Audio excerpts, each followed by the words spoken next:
ladies and gents, and everything in between. Welcome back to your usual, your friendly, your twice weekly delve into everything that is shit and piss and all things awful. It is the Aid Thompson Show, is it not? Trading as Aid Thompson and Other Disappointments, episode 376. I think we're on now. That's what you're here for the next 45 minutes. Your veritable speak-off to channel some Diddy parlance. That's what I think I'm going to rebrand it as this week. A speak-off. It's not a podcast, guys. It's a speak-off. From here on out. Cheers, by the way. Hope you're all good. Hope all my listeners, both Patreon and channel members and beyond, are in good stead, on fine form, fine fettle. Hope you all had wonderful bank holiday weekends. Whatever barbecue or visit from the in-laws that you spent your time dealing with.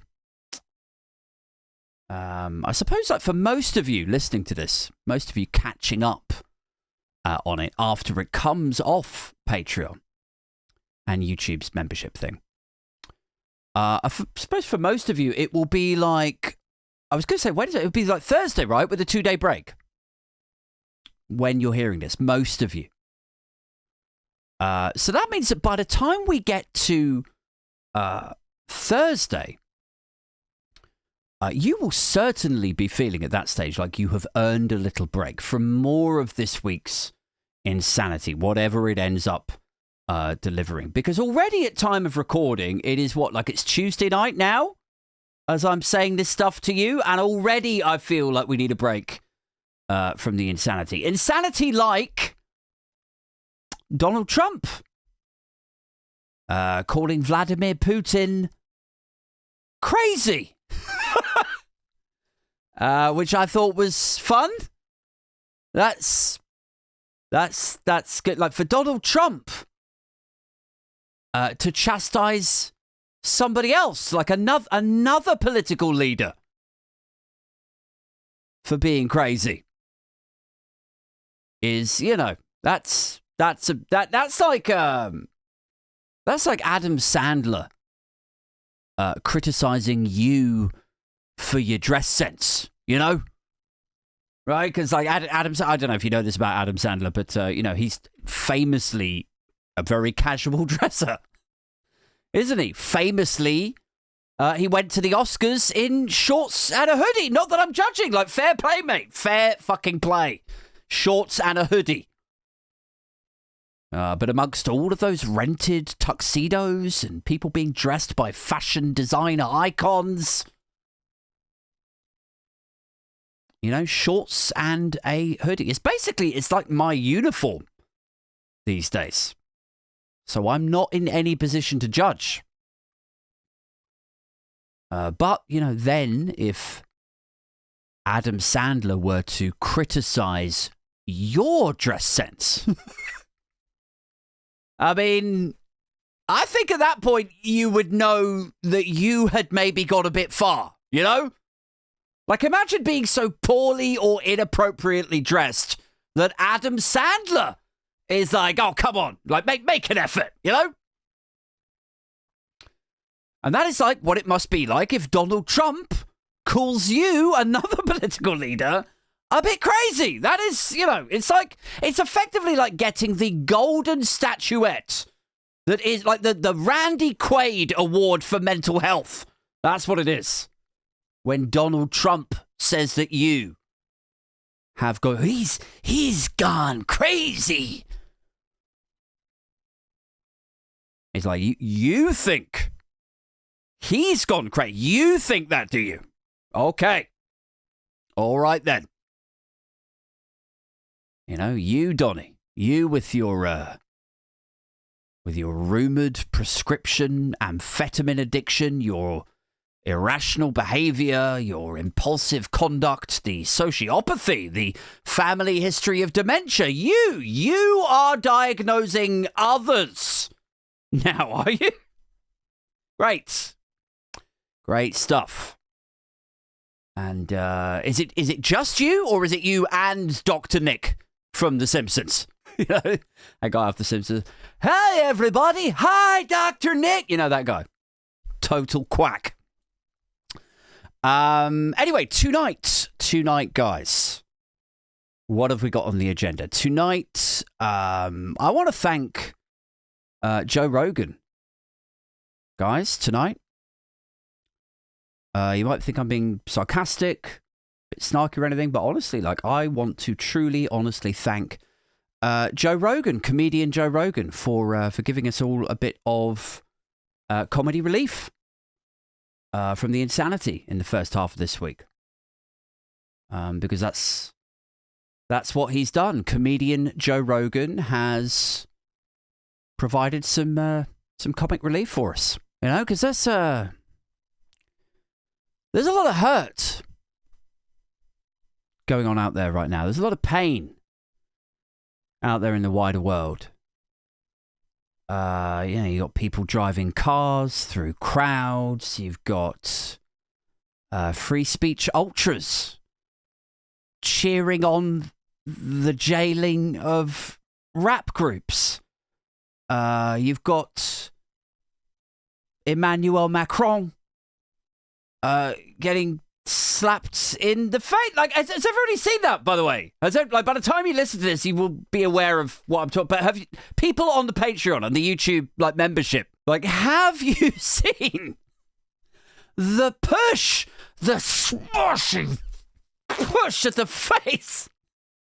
Emmanuel Macron's face getting pushed by his wife. Well, we assume it's his wife.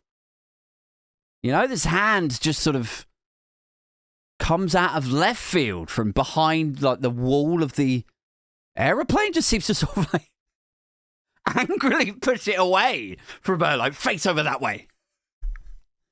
And back toward the, this opening door of the plane. I don't know if they think or they understand that we can see it.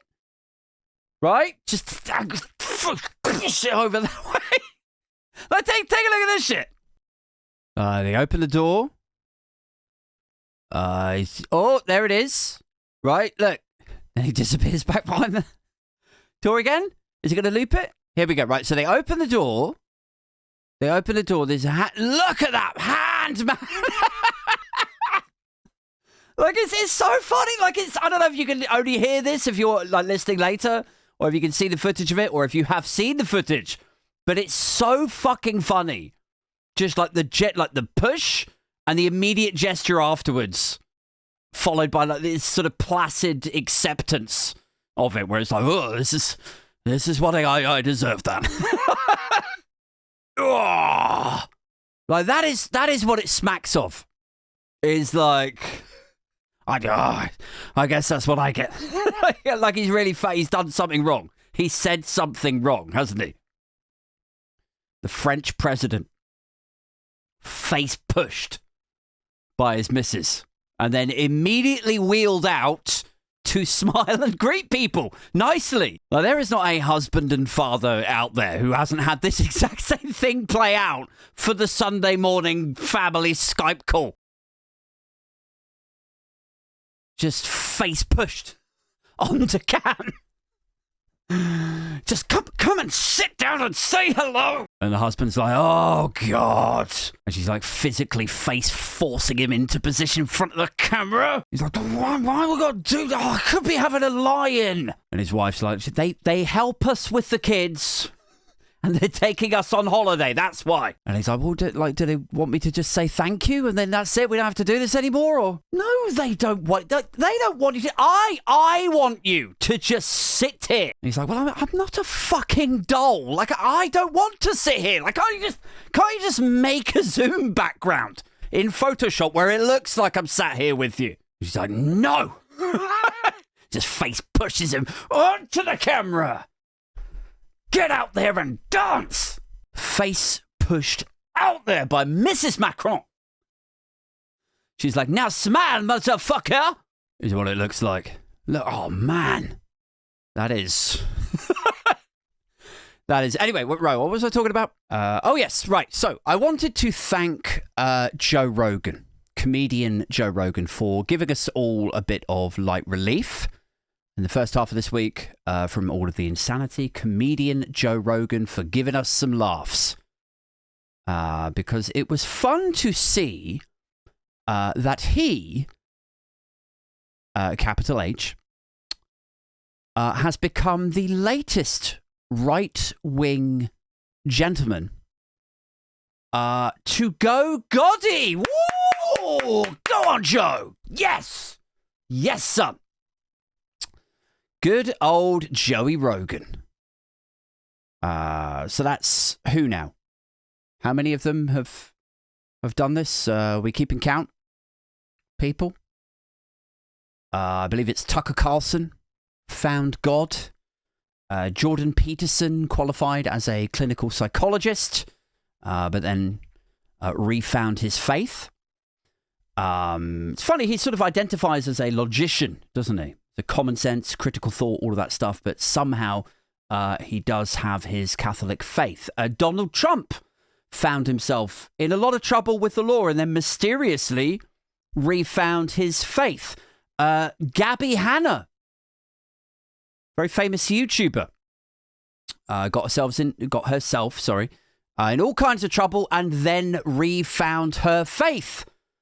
Russell Brand, we've talked a lot about on this show, haven't we? Russell Brand got himself in all kinds of trouble with the Metropolitan Police and the Sunday Times and refound his faith. And now Joe Rogan, guys. And now your boy Joey. And I think it was Supertansky, friend of the show. I think it was Supertansky who was like, whoop. What do we think is going on here then? Like, what do we think the allegations are going to be? What do we think he's refound his faith to sort of work as like recourse against the allegations that are about, like, what do we think is about to break? Like, what do we think is the catalyst that's got this bald motherfucker cross-washing like Russell? Like, I remember saying a few months ago, when we were talking about Russell Brand and like other people who cynically then re-identify as Christians as a sort of get-out-of-jail-free card. Like, look at me, I'm good now. I'm good. It's like a force field. Nah, can't get me. Not now I've got my magical crucifix round my neck. I remember saying this a few months ago about how pissed off Jesus would be. Like, if he was real, if he was here now, you know, and he's supposed to be all, you know, good and moral and but all of the people that he keeps attracting to his movement are all fucking dickheads, pedophiles and racists and rapists. That's why it's like the worst people. Like, wouldn't he be like, what the fuck? Like, I'm literally the son of fucking God. And Russell Brand and Trump Brigade would be like, yeah, so I'm Jesus. I'm like a byword for good, for morality, for love, for positivity. I am Jesus. Yeah, but so, like, what do you mean so? Like, I imagined if I came back from the dead, you know, if I returned to Earth, I just sort of assumed that the people who would then follow me might also be good and morally sound. Like, how the fuck is it that the only people that I'm reeling in is the shit or the downright evil ones? Like, did something get mistranslated in the Bible when they retranslated it all those hundreds of times? Did something get lost in translation? You show me the bit in the Bible where the disciples kidnap a bunch of kids and traffic them to an island, or they get busted with their scams and then blame it all on the deep state. Like, show me the psalm where that happens. Like, Trump is a rapist. Russell Brand is a rapist, probably. All these Republicans are fucking awful. Gabriella Hanna's a dick. Like, how is it these guys, that are drawn to my book? What are they getting out of it? How is it these people who are being drawn to my content? Like, if you were Jesus now, in 2025, you know, and you were attracting all these rapists and pedophiles and crooks, like, honestly, I think you would be asking yourself some questions, wouldn't you? I think you'd be like a regretful speed dater, wondering what kind of signals you're putting out to attract men like this. And so, anyway, get to the point, Thompson. This was a thing that bubbled up this week. Joe Rogan has started going back to church, guys. Rogan is back to Christianity, back to church, frequently, habitually, reportedly, allegedly. That is a story that broke this week. And it was off the back of some guy called, I have his name here somewhere, some guy called Wesley Huff. He was saying it this week, and Huff himself has obviously been on Rogan's monstrously successful podcast. And yeah, he told Fox News that he could tell them for a fact that Joe Rogan is regularly going to church now. Yeah, like it's kind of weird, isn't it? Because, like previously, like a large percentage of stand-up comedians, Joe Rogan said that he was an atheist. I don't know if you're familiar with his stand-up, or certainly his earlier stand-up and earlier podcasts, but he very much came from that Doug Stanhope, Bill Hicks, David Cross kind of flavor of observational stand-up, questioning things, mocking organized religions and cults and so on. And he talked about his lack of faith. He questioned how people might get involved in these things. He described himself as a critical thinker. But yeah, I guess now that he's been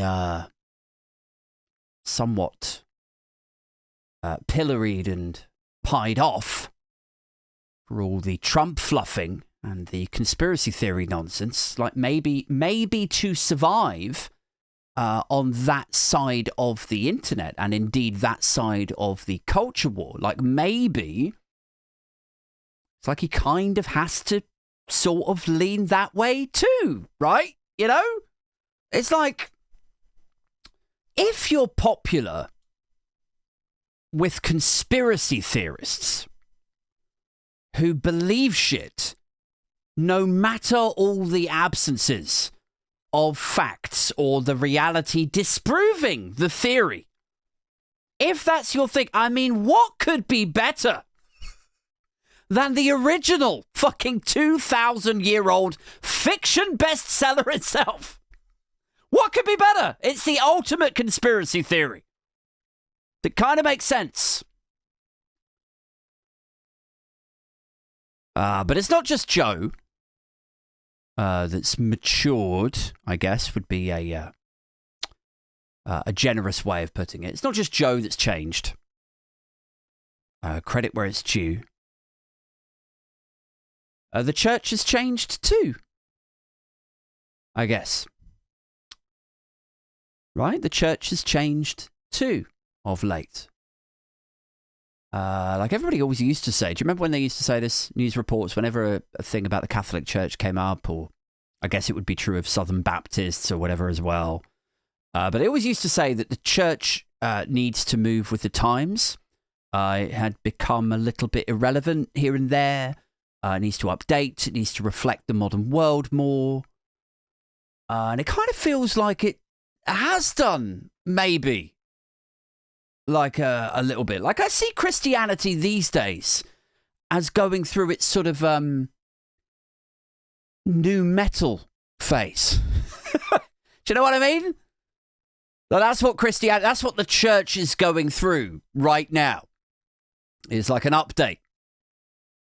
It's their new metal phase. Like, do you remember in the late 80s, right, when hair metal was the big thing? But then hair metal went out and grunge came in. Like, metal kind of fucking struggled, didn't it, to move with that time.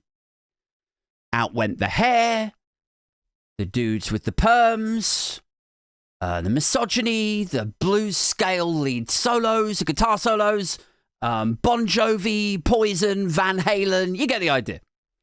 Out went all of that, and in came the intelligent and sensitive sludge of alternative rock. Right? So metal kind of leaves the building. Metal goes out for a bit. But then you had new metal a few years later, didn't you? Metal, but updated. Was still angry, like grunge. But it was back to sort of more bandy, back to 5-piece bands, Korn, Limp Bizkit, back to the long hair. And I feel like that's kind of what the church has done. Now, you know, it's gone through its wilderness period, and now it's back. It's cool again. It's cool, guys. It's back, and it's bad. It's new church now, guys. It's new church is where it... Like, I feel like all it took for Joe Rogan to go Gotti was two things. Like one, the first thing was the fear of losing all those viewers, those conspiracy theory nut jobs, those alt-right culture war types, losing all of those viewers and listeners to fucking Russell Brand on Rumble. That was the first thing. And the second thing was for the church to go fucking new Christianity. Like, that is what has happened. Like, out goes the hippie shit. Out goes the good shit, the caring, the 10 commandments, thou shalt not steal. And in comes new church. In comes the new Christians. Like, all it took, guys, for Joe Rogan to go to church was for the church to slide down to his fucking standards. Like, imagine being Joe Rogan and having to explain this. And being like, I used to be an atheist.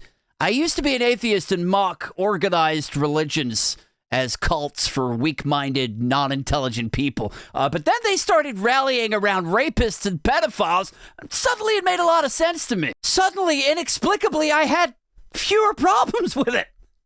Then it made sense to me.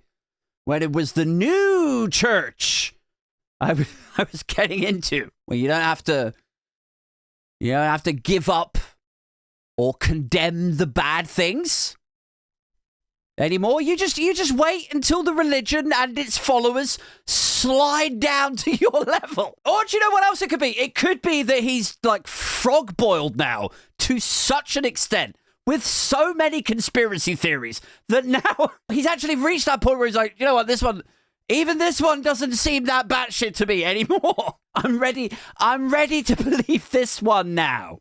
Doesn't seem so far-fetched. I've reached the level. And who can blame him? You know? Who can blame him, guys? Can't blame Joe. Because, I mean, you know, I hated Poison and Motley Crue and all that bullshit. But Korn were all right, you know? Korn were okay, and it's the same thing.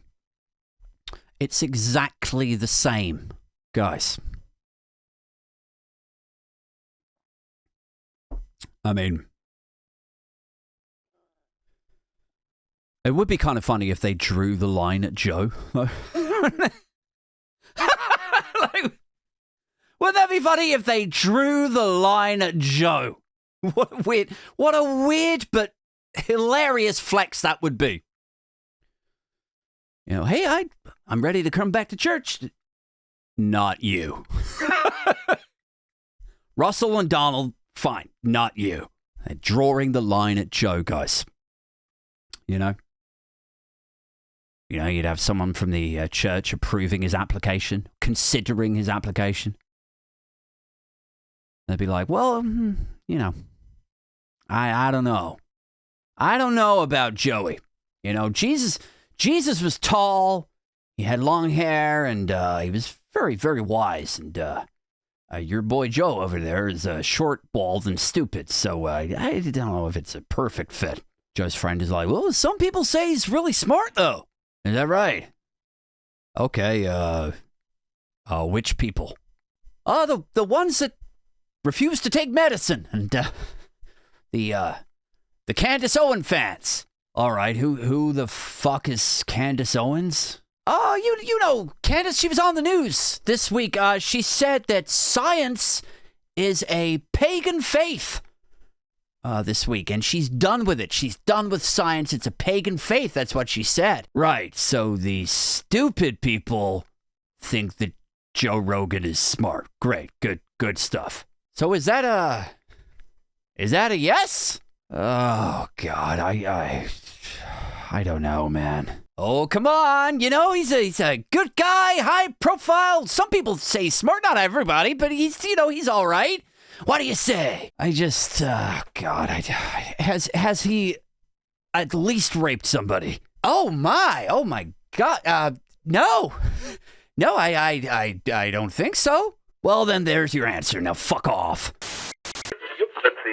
What else is going on out there, man? What else is happening in Newsland and indeed across the newsstands? Nigel Farage gave a big press conference today. Fleet Street duly flocked to go and fillet and fluff him all the way through it. Do you know what the key pledge was? What his big announcement was? This is after, like, last year they went to market in the general election with a manifesto that promised to basically renege on QE loans to the tune of, like, what was it? Was it like 90 billion, did I say the other week when I was mocking it? It was something like 90 billion of tax cuts that all of these advisors and analysts and economists were just like, that. I mean, that would be like a mini budget 2.0. The mini budget on steroids. Like, did you like Liz Truss? You did. Well, get ready for the sequel, lads. And Richard Tice unplugged those tax cut commitments last week. I joked and joshed and japed, and other words that begin with J that mean joking, jabbing, whatever. I joked last week that somebody had sat him down in a little room and they had explained to him how economics actually works in reality. And it's fun to sort of, mock it like, did you know what you were talking about last year when you wrote the manifesto? And now you've had it explained to you and you've U-turned? Like, that's kind of like, it's a little bit worrying, but at least you see sense. Or were you lying before and your integrity is in the toilet?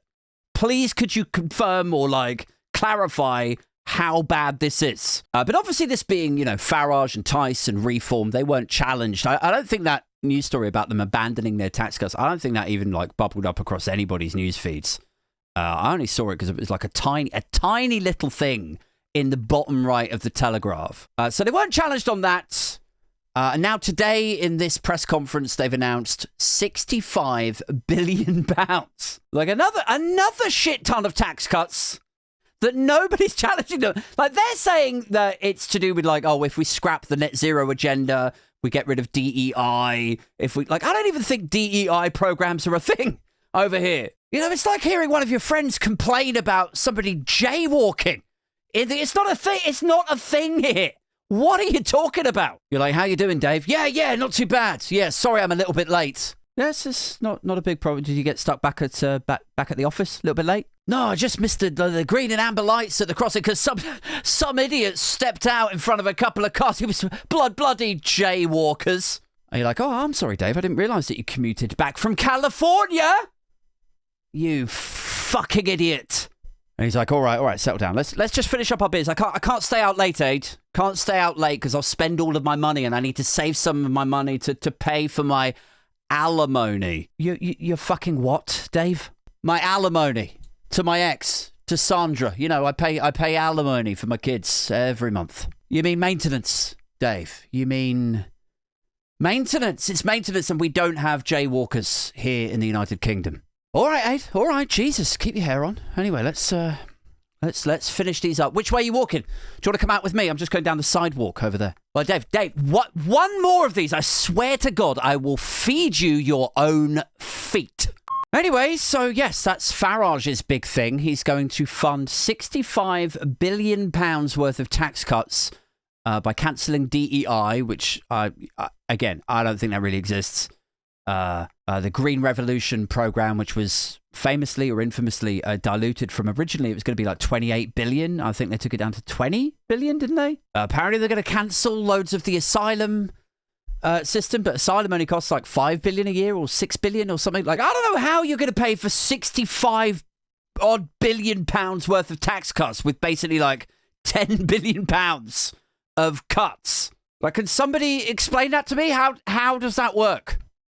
I'm not the best mathematician in the world, but something is missing. You're short. You're short by about 45 billion pounds, Nige. The other thing I wanted to talk about tonight is this. Are you ready to be enraged? Are you ready to be incandescent with inconsolable, unresolvable, white-hot rage? Listeners, viewers, people of the Booge? Because this is a story that is going to make you want to just pack up your things and go and live on an island. Just, you know, capitalism is just done, is going to be your attitude when you hear this story. I don't care how centrist or centre-left or... actually, you know, capitalism has done some very good things for the world. I don't care how much of that you are. You're going to read this story or hear me read it. And you are going to want to burn down the Bank of England and live off grid. Like, fuck this. That's going to be you in about 2 minutes' time.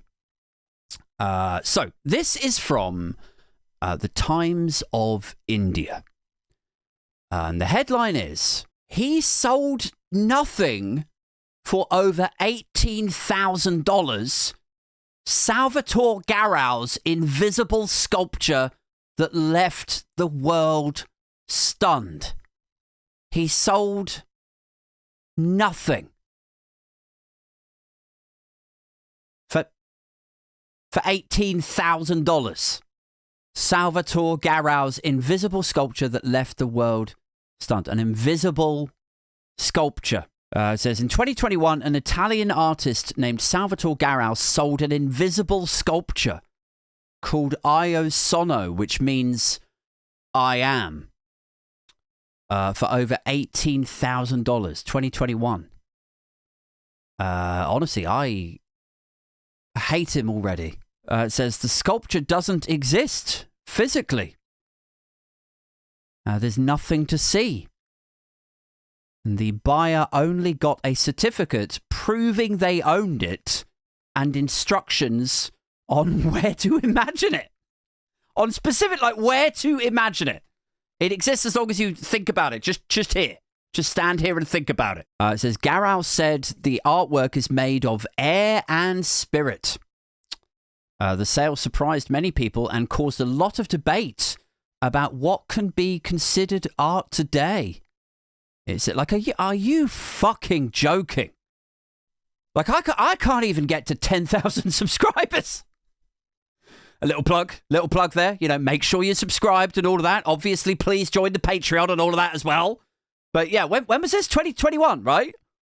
2021 is when this thing was sold. So it was already in the aftermath of COVID and inflation and geopolitical instability and the cost of living crisis and people's rents exploding. Like, imagine how livid you would be if this was your friend and you're going through a hard time, like everyone's going through a hard time. You're working 3 jobs. You're exhausted. You've spaffed all your savings. You're wondering how are you going to afford, like, nappies and baby formula on the next food shop? But you don't like to moan and complain about it because you don't have a podcast like this where you moan and complain about everything, but you happen to be talking to your friend and you're saying about how money's a little bit, oh God, it's a little bit tight at the moment, you know, I'm really starting to feel the pinch, you know, eggs are going up in price, milk is going up in price, petrol's more expensive, I don't know how I'm going to cope, I don't know how I'm going to afford these nappies, everything's so bloody expensive. And then your mate starts talking and they're just like, yeah, I made $18,000 the other day. Are you like, 18 grand? 18 grand? Doing what? How did you make 18 grand? Please tell me. Literally from, nothing. You know, I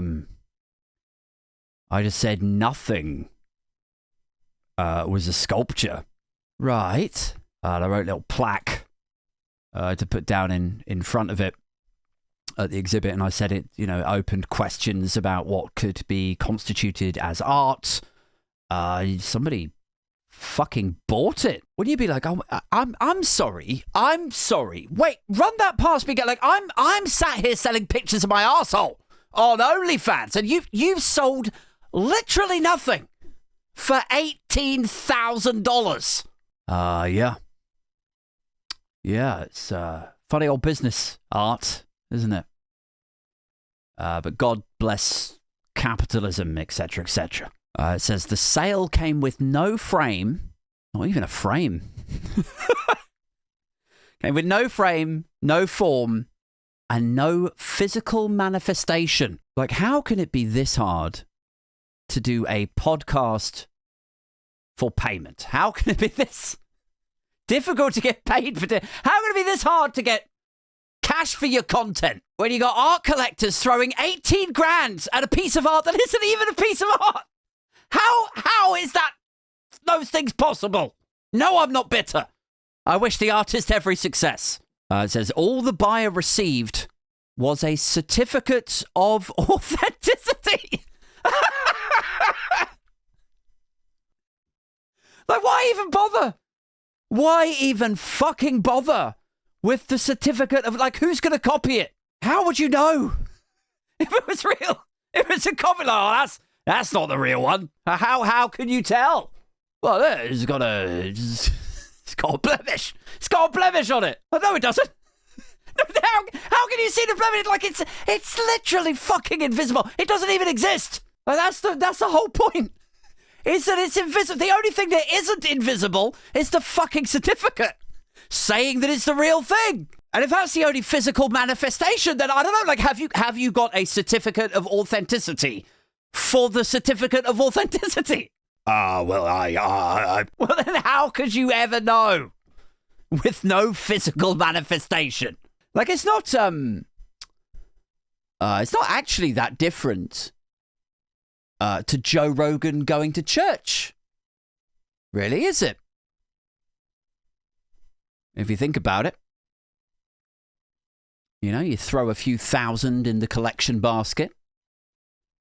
$18,000 in. Joe Rogan's a rich man. Not outrageous to think he might throw something like that in there.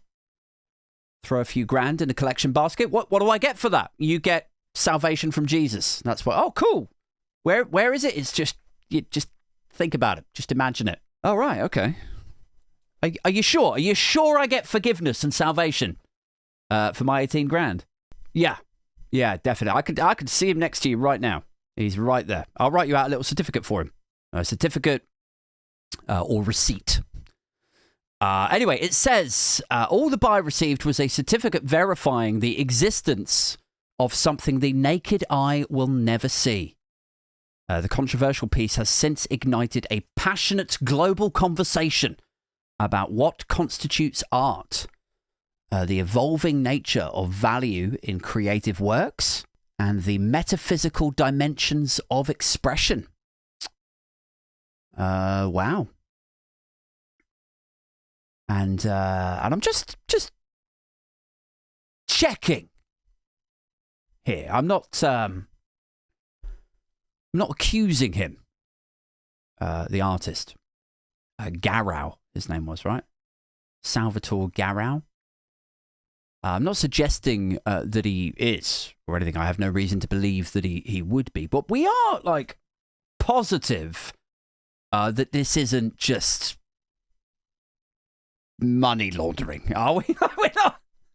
Like, that's not what's happening here, is it? Do we think? I'm sure it's not. I'm not suggesting that it is. But I'm just asking, are we positive that this isn't flagrant, very transparent money laundering? Because where is this guy from? Where is Salvatore Garau from? Like, he's from Italy, right? He's definitely not mafioso, is what I'm wondering. Like, he's definitely not just, told his cousin to pay in kind by bidding $18,000 for literally fucking nothing. He's like, just wire the money across Paulie. Hey, Paulie, just wire me the money for the make-believe fantasy art exhibit. $18,000 for nothing. Like, we're positive that it's not that, right? It's not money laundering. Like, I hope for his case, it isn't. Or wasn't. Because, 3 or 4 years ago now, right? Because I don't think there is a copper in the British police force up and down the country. I don't know. Where was this? Where did this actually happen? No idea. But I don't think there's a copper in the land who would actually believe that 18 grand had changed hands for nothing. We could sit Garau down in a police cell or interview room with a detective. They'd be like, what exactly is this 18,000 for here? And he'd be like, it's, it's for nothing. It's to pay for that nothing exhibit. Remember? I told you about it. Right. But why did he pay it to you? Like, what did he get out of it? Well, it was a whole thing, it opens questions about possession and postmodernist art and presence, and the detectives just wouldn't have it, would they? They just wouldn't accept it. They'd be like, I tell you what it opens questions about for me. It opens questions like, who would pay somebody else £18,000 for nothing? And the answer to that question always is drug dealers. It's drug dealers and money launderers and trafficking people. That's who does that. So fucking give us a name or we're taking your house. Oh, you rumbled, mate. You're done. With a paper-thin story like that. Fuck around with your playful postmodernism. Get yourself in some serious fucking legal trouble. Maybe that's when you go Rogan. Start reaching out for the support of the rebranded new church. Guys, right, that's it. Thank you so much for continuing to tune in and showing your love on the Patreon and the channel membership. See all of you who are coming to the in-person meetup on Saturday, the 7th of June. Also, I'll be back on Friday night for the Friday Night Live show. That's every Friday at 7:30, in which we rip, roast, and ridicule the week's events. And, we got the live chat going. I stay online for a little bit longer as well. We do a bit of a Q&A. We call that one the lock-in. So from 7:30 to 8:30 is the podcast, me ranting, trying to make sense of the senseless. And then 8:30 to 9 or just after 9, we do a bit of back and forth with the live chat, don't we? But anyway, that's it for this one. I'll be back tomorrow morning with another alternative paper review. See you all on a podcast or in the Discord chat with the Patreons or in the in-person meetup Saturday the 7th of June. There's still time. If you want to jump on the Patreon or join the channel now, you will also be invited. But yeah, that's it. Keep it Booch, keep it Binfluencer, and we are out this motherfucker.